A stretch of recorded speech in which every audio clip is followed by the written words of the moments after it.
다 함께 매일 드리는 기도로 7월 28일 월요일 새벽 기도회를 하나님께 드리겠습니다. 사랑의 하나님, 오늘도 저희를 깨워 새 하루를 맞게 하시니 감사합니다. 허락하신 하루도 주님의 뜻에 따라 살아가길 원하오니 저희의 마음이 항상 주님의 음성에 귀 기울일 수 있도록 인도하여 주옵소서. 세계 곳곳에 일어나는 전쟁과 각종 재난으로 많은 이들이 고통받고 있습니다. 이 혼란스러운 시대에 하나님의 평화가 임하게 하시고 북한 땅에도 주님의 치유와 회복의 은혜를 주셔서 복음으로 통일되는 날이 속히 오도록 역사하여 주옵소서. 특별히 이 나라의 지도자들이 하나님의 정의를 따르게 하시고 이 민족 위에 하나님의 은혜가 임하게 하옵소서. 무엇보다 저희 교회가 주님께서 맡기신 예배와 교육과 선교, 성도의 교제와 봉사라는 5대 본질을 충실히 실천할 수 있도록 도와주시고 모든 교육자들과 성도들이 성령님의 인도하심에 주어진 사명을 향해 비상하게 하옵소서. 예수님의 이름으로 기도드립니다. 아멘. 찬송가 209장입니다.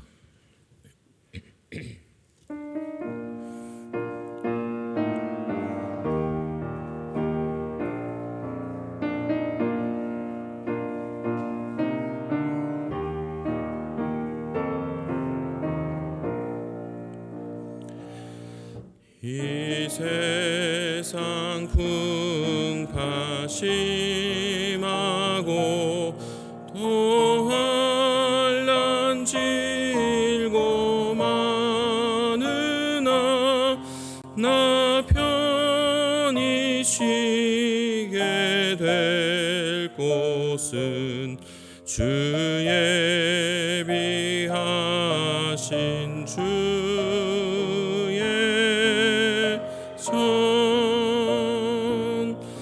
그 향기로운 기름을 주 내게 부어 주셔서 내 기쁨 더해 주는 곳 주 피로 사신 주의 전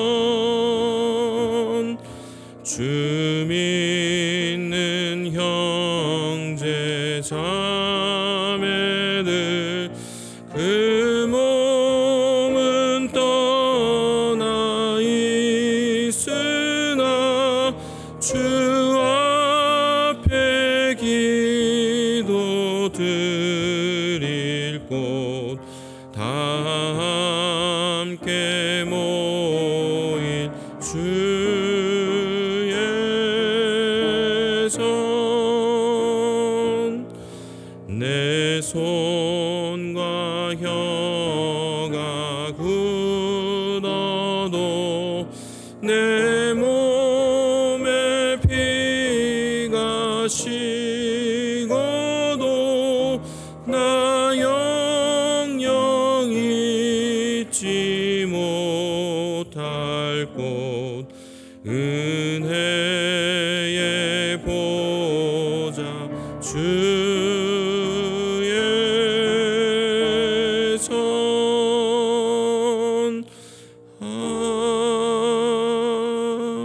아멘.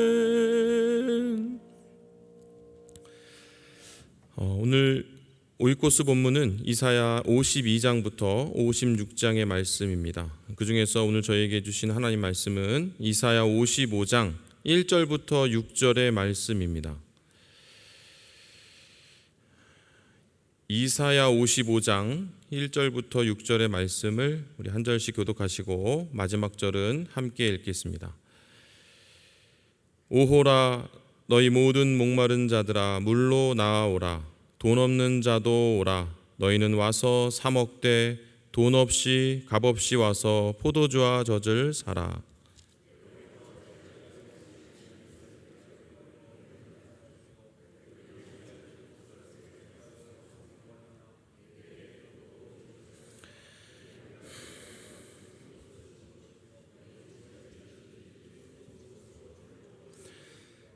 너희는 귀를 기울이고 내게로 나와 들으라. 그리하면 너희의 영혼이 살리라.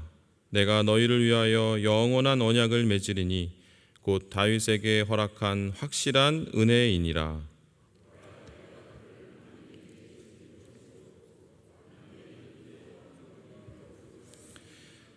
보라, 내가 알지 못하는 나라를 내가 부를 것이며 너를 알지 못하는 나라가 내게로 달려올 것은 여호와 내 하나님 곧 이스라엘의 거룩하신 이로 말미암음이니라. 이는 그가 너를 영화롭게 하였느니라. 너희는 여호와를 만날 만한 때에 찾으라. 가까이 계실 때에 그를 부르라. 아멘. 밖에도 온도가 뜨겁지만은 오늘 본문에 나오는 우리 하나님의 사랑 이야기도 굉장히 뜨겁습니다. 그래서 이 새벽에 우리 함께 기도하실 때에 본문이 뭐라고 말씀하시는지 잘 귀 기울이시고 우리 하나님의 음성 듣는 귀한 시간 되기를 원합니다. 자녀들이 크면 부모님에 대해서 궁금하기 시작해요. 그래서 부모님은 엄마 아빠 어떻게 만났어? 누가 먼저 데이트하자고 했어? 누가 먼저 결혼하자고 했어? 이게 궁금하죠. 그래서 이제 곰곰이 생각해 보면은 기억이 좀 왜곡될 수도 있지만은 누군가 먼저 시작했습니다. 누가 먼저 밥 먹자고 하기도 하고 영화 보자고 하기도 하고 차 마시자고 하기도 하고 둘의 마음이 완벽하게 똑같을 수는 없지만 누군가 먼저 시작했고 같이 지내다 보니까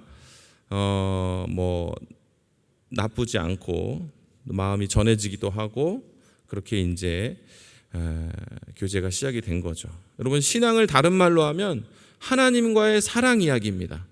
누가 먼저 시작했습니까? 하나님이 먼저 시작했죠. 창세기가 인류의 시작에 대해서 많은 것들을 말해줄 것 같으나 안타깝게도 궁금한 많은 것들을 다 말해주고 있지 않아요. 그런데 한 가지 확실한 건 뭐냐면 하나님이 먼저 시작했다는 거예요. 하나님이 먼저 찾아오셨다는 거죠.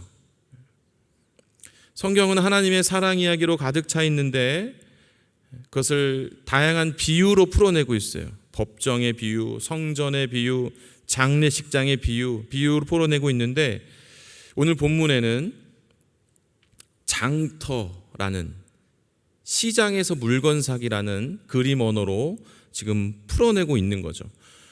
본문 55장 1절을 제가 다시 한번 읽어보겠습니다. 오호라 너희 모든 목마른 자들아 물로 나아오라. 돈 없는 자도 오라. 너희는 와서 사 먹되 돈 없이 값 없이 와서 포도주와 젖을 사라. 저희들은 자본주의 사회를 살아가고 있어요. 돈을 벌어서 구매하는 구조죠. 공짜가 있습니까? 없습니까? 공짜가 없어요. 제가 이번에 미국 연수를 다녀오면서 더 뼈저리게 느꼈어요. 여러분, 세상에 공짜가 없어요. 미국은 더 공짜가 없더라고요.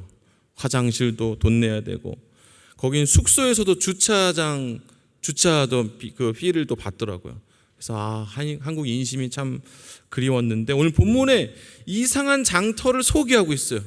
어떤 장터냐면 사 먹되 돈 없이 값 없이 와서 먹으라. 하나님의 사랑 이야기를 전해주고 있는데 하나님께는 우리의 능력도 외모도 우리가 얼마나 가졌는지 소유도 필요 없다는 겁니다. 사람은 외모를 보고 조건을 보고 사랑할 만한가 그렇게 따지면서 마음을 전하기 시작하는데 하나님은 필요 없다는 거예요. 자본주의 사회는 어떻습니까? 돈이 얼마나 많고 적음에 따라서 사람의 대우가 달라지는데 우리 하나님은 그런 것들이 필요 없다는 겁니다. 인종도 성별도 소유도 능력도 그런 사랑이 이 세상에 존재합니까? 존재하지 않는 사랑이에요. 놀라운 건 여러분, 사람이 그 특별한 사랑을 만날 때 비로소 감동이 되고 비로소 치유가 되고 그 영혼의 갈증이 해결이 됩니다. 하나님을 만날 때만이 그 사랑의 감정이 비로소 배가 부르게 되는 거예요. 채워진다는 거죠. 만족이 된다라는 거예요. 인생을 잘 살고 행복하게 사는 비결 중에 하나가 자존감이 높아야 되는데, 그 자존감의 비결 중에 하나가 하나님과의 관계성이죠. 나를 조건 없이 받아주시는 그 사람, 그 사랑을 만난 사람과 그렇지 못한 사람이 자존감의 차이가 있고 인생을 살아가는 행복과 만족감의 차이가 있다는 겁니다. 우리 사랑하는 영락교회 성도 여러분, 오늘도 이 새벽에 잘 나오셨습니다. 조건 없이 우리를 받아주시는 그 하나님의 초청을 경험하시기를 바랍니다. 무엇 때문에가 아니라 그럼에도 불구하고 우리를 받아주시고 안아주시는 그 하나님의 사랑인 거죠. 특별히 하나님께서는 2절에 하나님을 떠난 그 자녀들이 안타까워하시는 마음이 담겨 있습니다. 방황하는 영혼들을 향한 마음이 담겨 있어요. 가짜를 위해서 마음을 쓰고 애쓰지 말라고 2절에서 얘기하고 계시는 거죠. 2절을 제가 한번 읽어보겠습니다. 너희가 어찌하여 양식이 아닌 것을 위하여 은을 달아주며 배부르게 하지 못할 것을 위하여 수고하느냐. 전반부를 먼저 좀 묵상하기를 원하는데요, 우리의 시야에는 눈에 보이는 것들이 우리를 행복하게 하고 우리를 만족하게 할 것처럼 여기고 그렇게 행동하는데 아니라는 거예요. 여러분, 2절을 해석하기에 믿음의 시야가 필요한 거죠. 영혼의 참 만족을 생각할 때 하나님의 마음은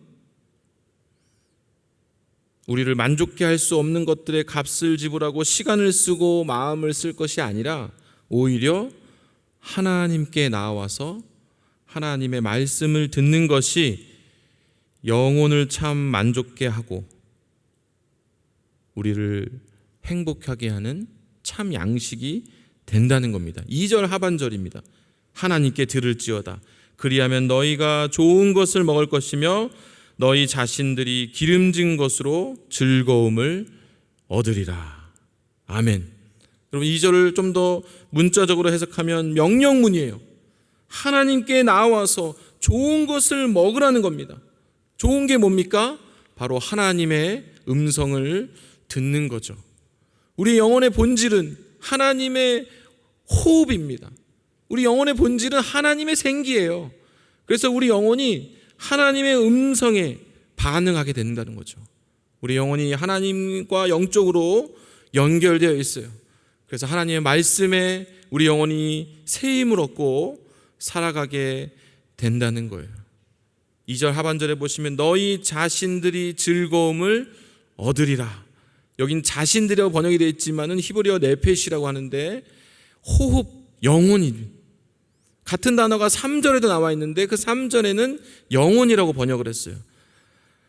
그러니까 하나님의 초청은 용서이고 회복이고 하나님의 초청은 우리 영혼의 참 즐거움이라는 거예요. 그래서 하나님이 적극적으로 초청하시는 거고 그걸 경험한 저희들도 적극적으로 권유하고 초청하고 전도하는 거죠. 누구에게요? 사랑하는 가족들에게, 이웃에게. 영혼의 참 행복이 하나님께 있다. 만족을 주시고 즐거움을 주신다. 적극적으로 우리가 권유하는 겁니다. 3절입니다. 너희는 귀를 기울이고 내게로 나와 들으라. 그리하면 너희 영혼이 살리라. 내가 너희를 위하여 영원한 언약을 맺으리니 곧 다윗에게 허락한 확실한 은혜이니라.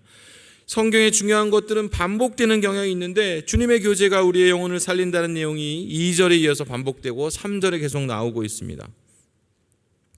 그리고 3절 마지막에 그 유명한 언약이 하나 나오는데 어떤 언약이냐면 바로 다윗 언약이죠. 하나님께서 다윗에게 약속한 그 다윗 언약이 여기서 등장하고 있어요. 여러분, 이 이사야는 예언서이기 때문에 우리의 시야를 좀 더 멀리 바라봐야 됩니다. 다윗 언약의 기본 골자는 내 왕자가 영원하리라라는 것이. 그런데 여러분, 다윗 왕자가 영원했습니까? 한 500년 가다가 바벨론에 의해서 끊겼거든요. 그리고 예수님 당시에도 임금이 누굽니까? 헤롯 임금이었는데 헤롯 왕은 에돔 족속이에요. 그러나 예수님이 다윗의 자손이 후손이죠. 그래서 예수님을 통해서 다윗의 언약이 영원히 지속되는 것을 지금 아직 예수님의 존재를 아무도 모르고 메시아의 존재를 모르는 상태에서 이사야를 통해서 지금 메시지가 예언이 선포되고 있는 거예요. 그래서 궁극에 가서는 예수님의 통치를 통해서 그리고 예수님의 재림을 통해서 새하늘과 새 땅을 통해서 진정으로 영원히 통치하시는 하나님의 통치를 경험하게 된다. 그것이 하나님의 자녀들에게 복이 된다. 그 얘기를 지금 하고 있는 겁니다. 우리 시대가 지금 감당할 수 없는 기간을 지금 다루고 있는 거예요. 다윗 언약이 주전 1000년 전이거든요. 그리고 지금 이사야는 지금 주전 700년 전이에요. 1000년 전에 다윗 언약, 지금 이사야 주전 700년 전에 지금 이사야를 통해서 예언이 선포되고 있죠. 그리고 예수님의 성육신 사역 AD 3세기, AD 3년의 얘기들이 지금 나오고 있죠. 그리고 지금 저희는 언제를 살아가고 있습니까? 2025년을 살아가고 있어요. 앞뒤로 다 합치면 약 3000년에 걸친 기간을 지금 다윗 언약을 통해서 지금 얘기하고 있는 거예요. 와, 정말 주님께는 1000년이 하루 같고 하루가 1000년 같구나. 그러니까 여러분, 우리 새벽에 기도하실 때에 하나님은 어떤 분인가, 그렇게 3000년을 바라보시고 예언하시는 그런 분에게 우리가 지금 새벽에 나와서 기도를 하고 있는 거예요. 그분의 시야가 이제 그렇다는 거죠. 여러분, 5절입니다. 보라, 내가 알지 못하는 나라를 내가 부를 것이며 너를 알지 못하는 나라가 내게로 달려올 것은 여호와 내 하나님 곧 이스라엘의 거룩하신 이로 말미암음이니라. 이는 그가 너를 영화롭게 하였느니라. 여기서 너는 메시아입니다. 알지 못하는 나라들이 복음에 참여하게 된다는 예언의 선포의 말씀이죠. 오늘날 선교 역사를 보면 이 예언이 여러분 성취되고 있음을 알 수 있습니다. 로마를 통해서 전해진 복음이 유럽을 통해서 전 세계로 흘러나갔고, 영국의 식민지였던 미국이 독립운동을 통해서 신앙의 자유를 회복하고, 또 미국을 통해서 적극적으로 전 세계를 향한 이 복음의 메시지가, 선교의 메시지가 퍼져나갔습니다. 꽤 오랫동안 미국이 압도적인 선교를 감당했는데, 그 중에 그 열매 중에 하나인 이 대한민국을 통해서 다시금 이 선교의 사역을 압도적으로 감당하고 있는 거죠. 복음의 일꾼이 돼서 전 세계로 퍼져나가는 그 모습이 바로 5절의 예언의 말씀인 거죠. 그렇게 각 열방과 백성들이 예수님께 나오고 예수님을 알게 된다는 예언의 말씀인 거죠. 여러분, 여기까지 오게 되면 각 나라에 복음이 전해지는 그 시기와 방법과 절차가 조금씩 다르다는 걸 우리가 알 수 있어요. 선교의 시작과 모양이 조금씩 다르다. 그것을 이제 우리가 확장했던 걸 좀 축소하면, 각 나라가 다르다면 각 개인에게도 복음이 전해지는 시기와 방법과 절차와 때가 다르다는 겁니다. 그리고 나서 우리가 6절을 같이 읽게 돼요. 우리 6절 말씀 우리 같이 한번 읽어보겠습니다. 시작. 너희는 여호와를 만날 때에 찾으라. 가까이 계실 때에 그를 부르라. 여러분, 각 사람에게 딱 맞게 하나님께서 초청장을 보내주신다는 거예요. 그때가 다 있다는 겁니다. 말씀을 준비하면서도 그때가 생각났어요. 그해 여름, 중학교 2학년 그해 여름, 예수님을 마음의 구주로 영접했던 그해 여름, 대학교 3학년 때 예수님을 위해 살기로 나의 전 생애를 헌신했던 그해 여름, 그때가 생각이 났다라는 거예요. 바울은 같은 메시지를 고린도후서 6장에서 이렇게 고백하고 있어요. 고린도후서 6장 1절 2절입니다. 우리가 하나님과 함께 일하는 자로서 너희를 권하노니 하나님의 은혜를 헛되이 받지 말라. 이르시되 내가 은혜 베풀 때에 너에게 듣고 구원의 날에 너를 도왔다 하셨으니 보라 지금은 은혜 받을 만한 때요, 보라 지금은 구원의 날이로다. 여러분, 지금이 은혜 받을 만한 때요, 지금이 여호와를 만날 만한 때인 줄로 믿습니다. 오늘이 바로 그날입니다. 여러분에게 하나님의 초청장이 이미 와 있어요. 오늘이 어떤 날입니까? 다시 한번 용서하기로 결단하는 날입니다. 이 새벽에 기도하실 때에 다시 한번 용서하기로, 이제 용서해야겠다. 그날이에요. 오늘이 그날입니다. 어떤 날입니까? 다시 한번 뜨겁게 사랑하기로 결단하는 날입니다. 다시 한번 주님을 위해 살기로 결단하는 날이라는 거예요. 오늘이 바로 그날이에요. 여러분, 이 새벽에 기도하실 때에 믿음으로 우리 주님이 여러분과 함께 하심을 기억하시고 선포하시고 간절히 기도하시고 그렇게 응답받는 이 새벽이 되시기를 주님의 이름으로 축원합니다. 기도하겠습니다. 하나님, 메시아를 향한 예언이, 말씀이 성취되고 선포되어서 많은 영혼들에게 각 나라에 복음이 선포되었고, 이 자리에 모인 귀한 하나님의 자녀들에게도, 일꾼들에게도 그 귀한 복음의 말씀이 선포되고 은혜가 전해졌는 줄로 믿습니다. 하나님의 초청장을 다시 한번 기억하게 도와주시고, 다시 한번 용서하기로 결단하게 도와주시고, 다시 한번 뜨겁게 사랑하기로 결단하게 도와주시고, 주님을 위해 살기로 헌신의 기도를 드려지는 이 새벽, 귀한 은혜 받을 만한 때 되게 하여 주시옵소서. 주님, 우리 영락교회를 들어 사용하여 주셔서 총회를 섬기게 하시니 하나님 감사를 드립니다. 잘 준비케 하셔서 귀한 은혜가 함께하는 복된 성총회가 될 수 있도록 놀랍게 역사하여 주시옵소서. 감사드리며 예수 그리스도 이름으로 기도합니다. 아멘. 이제 우리 합심 기도 제목으로 함께 기도하겠습니다. 하나님, 귀한 그 은혜를 소중히 여기고 받은 은혜를 나누게 하여 주시옵소서. 바로 지금이 은혜 받을 만한 때임을 믿습니다. 저희들을 사용하시사 값없이 주시는 하나님의 사랑을 널리 전하게 하여 주시옵소서. 영락 오이코스의 말씀을 통해 성도들의 삶과 교회 공동체 안에 아름다운 열매를 맺게 하여 주시옵소서. 여름철 폭염으로부터 지켜주시고 재해로 피해를 입은 지역이 신속히 회복되게 하옵소서. 우리 이러한 기도 제목을 가지고 합심하여 기도하겠습니다. 할렐루야. 하나님, 이 새벽에 하나님 불러주시고 또 손 내밀어 주시고 이 세상에 존재하지 않는 기이한 장터로 하나님 불러주시고 조건 없이 값없이 우리를 또 안아주시는, 베풀어주시는 그 귀한 은혜에 동참할 수 있도록 인도하여 주시니 하나님 감사를 드립니다. 그 하나님의 사랑이 우리 영혼에 가득 차게 도와주시고 그 조건 없이 구별 없이 받아주시는 놀라운 하나님의 사랑으로 우리의 사랑의 감정이 가득 차게 도와주시고 그 은혜가 차고 넘쳐서, 그 사랑이 차고 넘쳐서 주님의 말씀을 귀 기울이고 그 말씀에 순종하고자 하는 거룩한 결단을 하는 복된 이 새벽 되게 하여 주시옵소서. 3000년의 시간을 두고 약속을 이루어 가신 하나님 바라보며 그 하나님 다윗 언약의 은혜의 부스러기만이라도 하나님 허락하여 주시고 그 약속 바라보며 믿음의 일꾼으로 또 헌신의 일꾼으로 잘 살아가는 또 우리들 귀한 자녀들 한 사람 한 사람 되게 하여 주시옵소서. 주님, 총회를 놓고 기도하고 있습니다.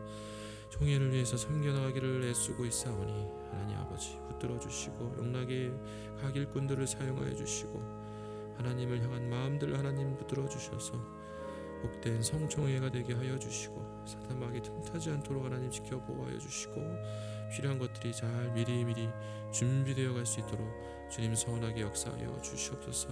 이 폭염에 또 폭우로 고통받는 아버지 귀한 국민들을 기억하여 주시고 아버지 속히 회복의 은혜를 더해 주시고 일들 가운데 하나님의 돌보심과 하나님의 회복을 경험할 수 있도록 주님 역사하여 주시옵소서.